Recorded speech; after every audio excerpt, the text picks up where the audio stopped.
Meus queridos irmãos e irmãs, a paz de nosso Senhor Jesus Cristo. Hoje nós estamos na terça-feira da 24ª semana do tempo comum.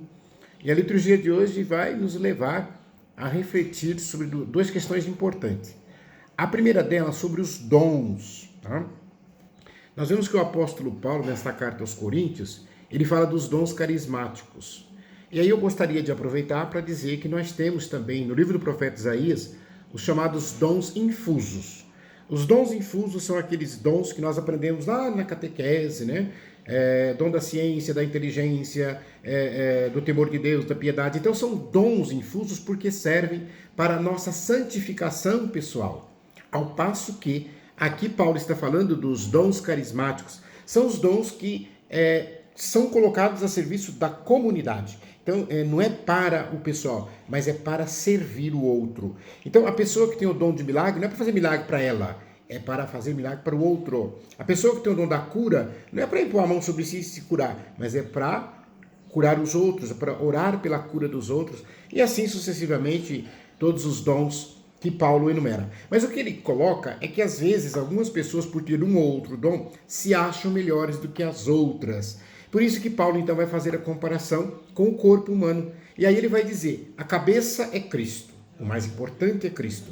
Mas aí todos os membros do corpo, sejam os braços, os pés, nessa comparação, seja qualquer tipo de dom, fazem parte do corpo e um não pode se considerar mais importante do que o outro, né? O coração não pode achar que é mais importante do que o pé, porque sem o pé o coração não vai para lugar nenhum, né?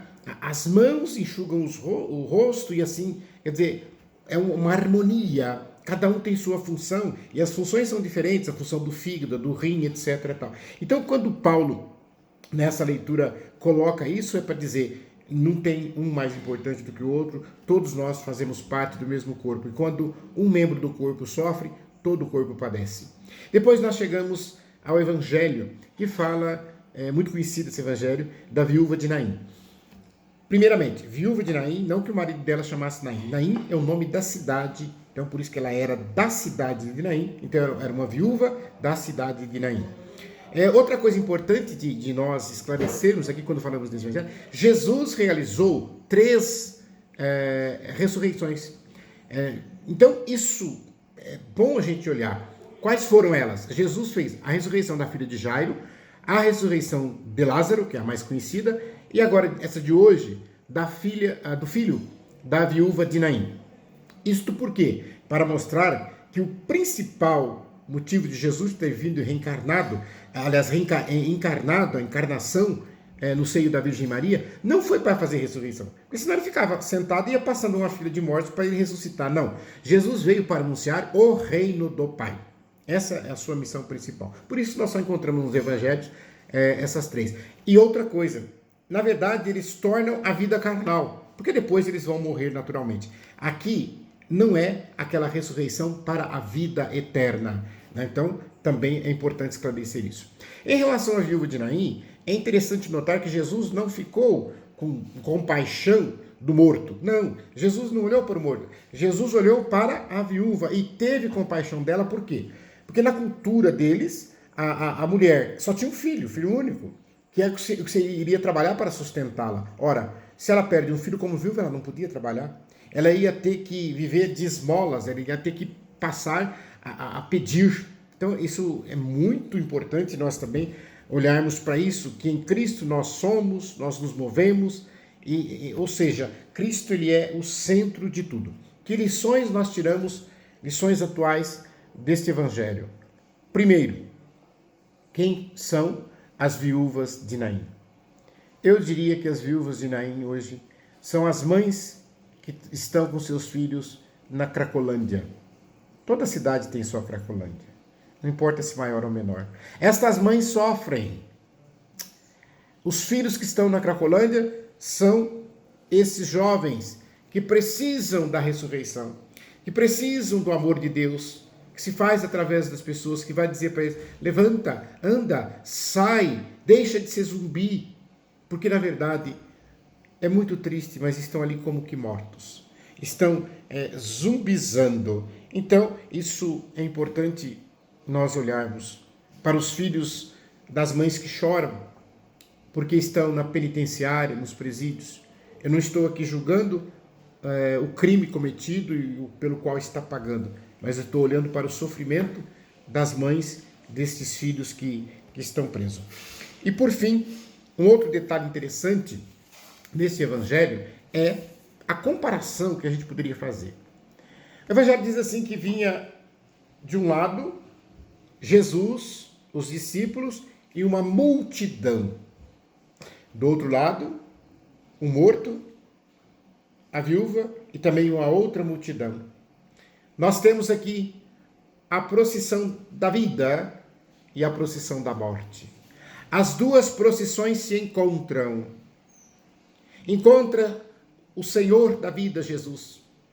E aí, naquele momento, quando encontra que Jesus toca no esquife, a partir daquele momento ele diz: Ele é o Senhor da vida. Jesus.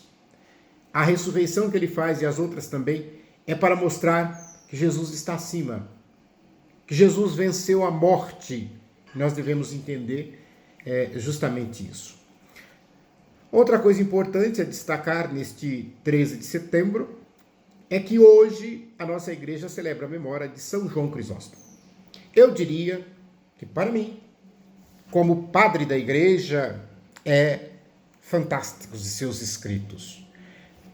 Eu digo sempre para todo mundo, tudo que você ouvir falar que é de São João Crisóstomo, você pode ler, que é bom e você vai gostar.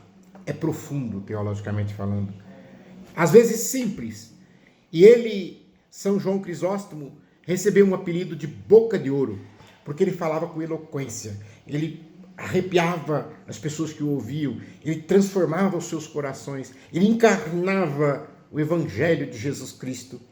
Foi bispo, também proclamado pela igreja como doutor. Nasceu no ano de 348, ou seja, na metade do século IV. Estou falando então de alguma coisa de mais ou menos 1600 anos atrás. Eu vou dizer aqui algumas frases deste santo homem, que é um santo pouco conhecido, ele não tem muita devoção popular, muito pouco conhecido de São João, mas ele é doutor, é da patrística e é um grande santo da igreja. Ele vai dizer assim: onde existe cólera, aí não habita o Espírito Santo. Quando você vê uma pessoa encolerizada, uma pessoa raivosa, uma pessoa cheia de ódio, querendo vingar tudo, lembre-se, ali não tem Espírito Santo. Olha que bonito que ele diz em relação ao marido e à mulher. Ele vai dizer: o marido e a mulher devem ser semelhantes, a mão e o olho. Quando a mão machuca, os olhos choram. E quando os olhos choram, as mãos devem enxugá-los. Outro ensinamento de São João Crisóstomo: a mosca que pousa no mel não pode voar. A alma que fica presa aos prazeres também não voa, não tem liberdade para contemplar a Deus. Prosseguindo, nada vale tanto como a oração. Ela torna possível o impossível, fácil o difícil. É impossível que o homem que reza continue pecando. Isso aqui eu queria comentar. Quem tem vida de oração, primeira coisa, não precisa falar para ninguém. A gente percebe, chegou perto de uma pessoa que tem vida de oração, a gente sente, a gente percebe. E é impossível que uma pessoa que tem vida de oração sincera, ela continue a pecar. E eu digo isso por quê? Porque se de repente você está pecando, está tendo essas dificuldades, você vai falar assim, que pecar, todos nós vamos pecar. Mas às vezes a contumácia, o tanto de pecado, o tipo de pecado, então você tem que pensar, será que a minha oração está sendo sincera? Está sendo verdadeira? Porque às vezes nós estamos orando que nem papagaio, não estamos prestando atenção naquilo que estamos fazendo, nós estamos fazendo por fazer. Se nós entregarmos mesmo, abrirmos o nosso coração à ação do Espírito Santo, nós vamos ver que a nossa vida vai começar a mudar. Ele vai dizer ainda, que proveito teria Jesus se o seu altar estiver coberto com vasos de ouro, enquanto ele próprio morre de fome nas pessoas pobres. Isso aqui é um puxão de orelha e muito forte. Para muitas pessoas que se preocupam tanto com as alfaias, com as flores, com os altares, com o ouro, com a prata, tem que estar muito bonito. Tem que ter zelo com as coisas de Deus. Mas essas mesmas pessoas passam e veem Jesus Cristo jogado nas calçadas, pobres, moribundos, doentes, machucados, feridos. Elas viram as costas, elas têm nojo, elas mudam de calçada, elas chamam de vagabundo. Nós precisamos fazer alguma coisa. Depois, não há diferença alguma em dar ao Senhor e dar ao pobre.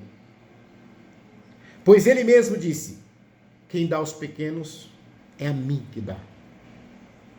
E por fim, o poder da oração. O homem mais poderoso é o homem que reza, porque ele se faz participante do poder de Deus. Fica ao final desta reflexão da liturgia de hoje o convite para sermos homens e mulheres de oração. Fiquem com Deus.